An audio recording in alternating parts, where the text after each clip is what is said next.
For much of the last decade, Bangladesh cricket has been defined by its search for consistency. A team characterized by 2 or 3 stars of the international game and 8 or 9 other players who could never quite make the jump from domestic to international cricket. They often failed to perform when it mattered most on the international stage, particularly at major ICC events. They've had the likes of cricketing giants Shakib Al Hasan, Tamim Iqbal and Mustafizur Rahman.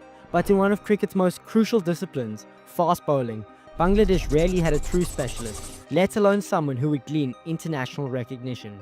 That is, until the arrival of a left-arm seamer with a boyish grin and a box of tricks that could deceive the best, particularly in white ball cricket. Mustafizur Rahman, fondly known to fans as the Fizz. Mustafizur Rahman, what makes him so good? I think he's so similar to Muralidharan as far as the wrist is concerned. When he was bowling at 140 and dropping it to 115, it was really good. This is the story of his rise, his struggles, and ultimately his resurgence as Bangladesh's premier death bowling weapon. Swing and a miss. Very important dot ball here. And as we've seen in the Asia Cup so far, he's still one of the best in the business. He's now got 3. The Fizz has been absolutely brilliant. Mustafizur Rahman burst onto the scene in 2015 with the kind of debut few bowlers could even dream of. Against India, boasting one of the most dominant batting lineups of the modern era, he not only held his own, but he dismantled them, slicing through their team like a hot knife through butter. Simple lob catch, the shot exit cover, and it's that man again. With cutters that gripped and spun like leg breaks, and yorkers that nailed their mark and clattered into the batter's toes. This has been a fairy tale evening. The young seamer announced himself with back-to-back 5-wicket hauls. Mustafizur Rahman has got 5 wickets. Overnight, Bangladesh had unearthed a prodigy, but more importantly, a player who performed when it mattered. What set Mustafizur apart wasn't pace, because he hovered around the low 130s, nor was it his bounce. Instead, it was his deception. His off-cutters, disguised perfectly in his action, seemed to stop in the pitch or jag away unexpectedly. Batters, trained on the metronomic accuracy of fast bowlers, suddenly found themselves mistiming pulls, chipping drives and failing to adjust. Only the second bowler in the history of one-day cricket to take 2 5-wicket hauls in his first 2 matches. His wrist seemed to be able to bend and contort in ways that looked both painful and impossible. And the arm speed is massive, and because he gets that wrist into such an awkward position, he's able to get drop and a little bit of perch. And culminated in action that bowled leg breaks at 115 k's an hour. The nickname, the Fizz, quickly caught on, reflecting both his bubbly personality and the fizzing way his deliveries came off the surface. Within months, he was not only a national hero, but also a global sensation, snapped up by the Sunrisers Hyderabad in the IPL, where he became a vital cog in their 2016 title run. To understand Mustafizur's value, one must appreciate the science of death bowling. The final overs of a T20 or ODI innings are unforgiving. Batters swing freely, balls have no life left in them for the bowlers, boundaries are short, and even slight misexecutions can turn into sixes. Bowlers survive by either extreme pace, like a Jasprit Bumrah Yorker, extreme guile, like a Yuzi Chahal's slow leg break, or by extreme variation, and this was the Fizz's domain. His cutters lost none of their sting under pressure. In fact, they became deadlier as batters grew more desperate. His slower ball Yorker, dipping late, was a delivery few could line up, and unlike many who crumbled under the death over nerves, Mustafizur seemed to thrive on the challenge. Timing there, there's another dart. Kings fans are loving this. Between 2015 and 2017, his death over economy rates rivaled the very best in the world. Bangladesh, a side who are often bullied in the final stretch of innings, suddenly had a closer who could win them games, and Bangladesh and SRH fans were overjoyed. But like so many young fast bowlers, Mustafizur's body began to betray him due to all the stress and pressure his action put on his body. By 2016, he'd already undergone surgery on his shoulder, and recurring injuries meant he missed long stretches of cricket. By 2018, the Fizz seemed to go flat. His cutters lacked bite, his rhythm was disrupted, and batters who'd once feared him began to line him up, and he started to travel, particularly at the death. Additionally, the cricketing world moved fast too. Analysts dissected his methods. Batters learned to pick his slower ball earlier, and without the sharp deception, he became less threatening. His IPL stints grew shorter, his international returns dwindled, and critics began to wonder if the Fizz had been a one-season wonder. For Bangladesh, this was devastating. They had built strategies around his ability to shut down teams in the final overs, and suddenly they were exposed again. Mustafizur himself looked adrift, unsure whether to reinvent himself as a stock bowler or double down on his unique skill set, and in the meantime, batters were having their way with him.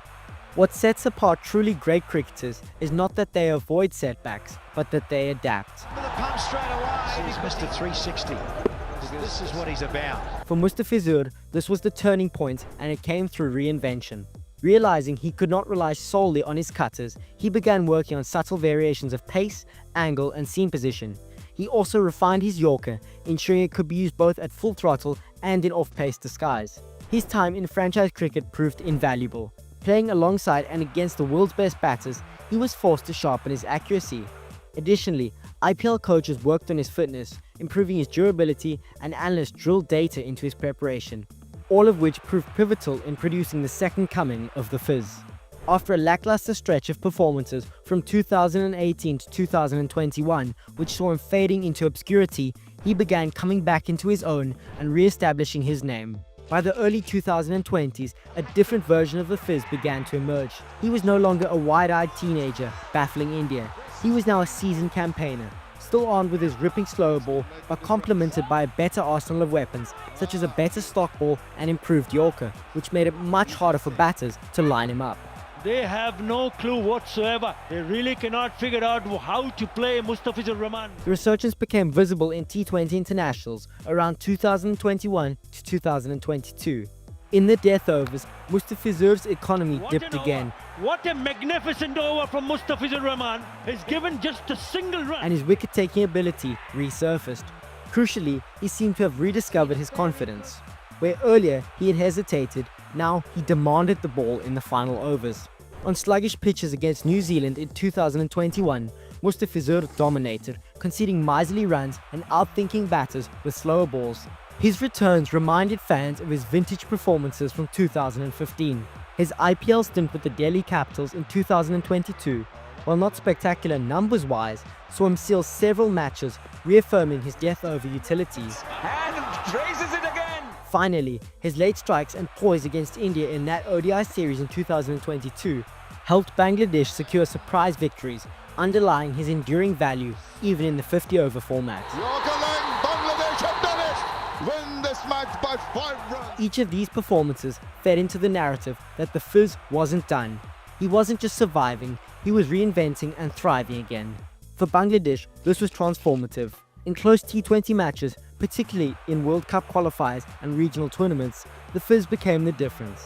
He wasn't always perfect, but more often than not, he closed out overs with fewer boundaries than expected or struck when batters thought they could dominate. What a magnificent over. Just a single run. Mustafizur Rahman in his 4 overs, 2 for 6. In ODIs too, his late overs carried weight. Though Bangladesh often leaned on spinners in the middle overs, Mustafizur's role at the back end ensured that they didn't completely lose momentum. Swing and a miss. Very important dot ball here. What makes Mustafizur's resurgence more impressive is the company he keeps. Modern death bowling is dominated by names like Jasprit Bumrah, Kagiso Rabada, Mitchell Starc, and Shaheen Afridi. All bring different skill sets, but each is backed by global reputation. The Fizz, however, operates without the same aura outside Asia. For casual fans, he's just another left-arm seamer, but for those who faced him, they know otherwise. His deliveries dip late, grip unpredictably, and come with the sort of mischief that can't always be picked out the hand. 57% of his wickets in ICC tournaments in the last 5 years have come from the slower ball. Statistics from recent years back this up. Mustafizur consistently ranks among the most economical bowlers in over 16 to 20, especially in T20 internationals. Even when wickets don't come, he forces batters to alter their approach, turning certain sixes into mistimed twos. Beyond the numbers, Mustafizur Rahman represents something bigger for Bangladesh cricket.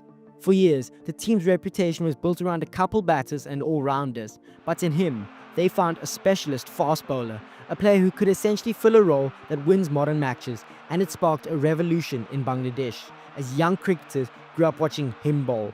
The Fizz became a poster boy, not just for Bangladesh's present, but for their aspirations. He showed that Bangladesh could produce skilled and effective fast bowlers, and it led to the BCB investing in fast bowling by hiring coaches like Alan Donald and building high-performance fast bowling centres. So far, they've produced some excellent young quicks to support the Fizz, like Taskin Ahmed and Nahid Rana, who are the future of Bangladesh fast bowling.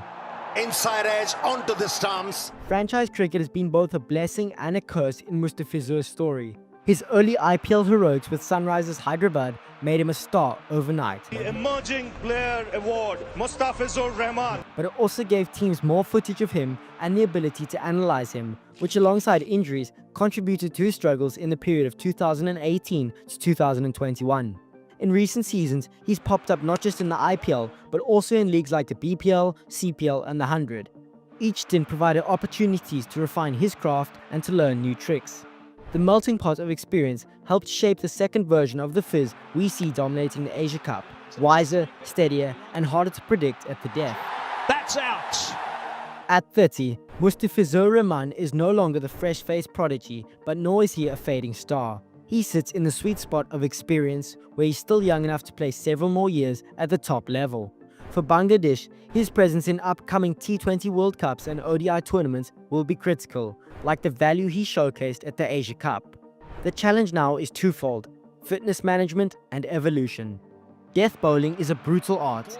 Every miss is punished, and analysts pore over every delivery and variation you've got.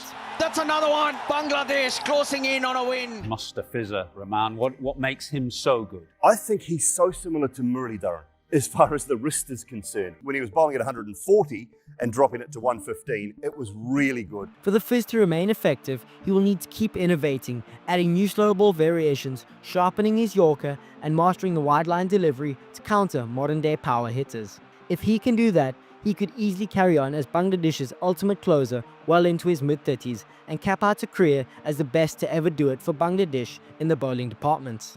The story of Mustafizur Rahman is not just about a bowler, it's about the rise, fall and resurgence of a cricketing identity. From a teenager baffling India with cutters, to a wounded bowler struggling for rhythm, and now to a reborn death overs weapon, the Fizz embodies the resilience of Bangladeshi cricket itself. Every time he marks up his run-up in the 18th over, the anticipation builds. Can he still outsmart the world-class hitters? Can he still deliver the one dipping cutter that flips a match on its head?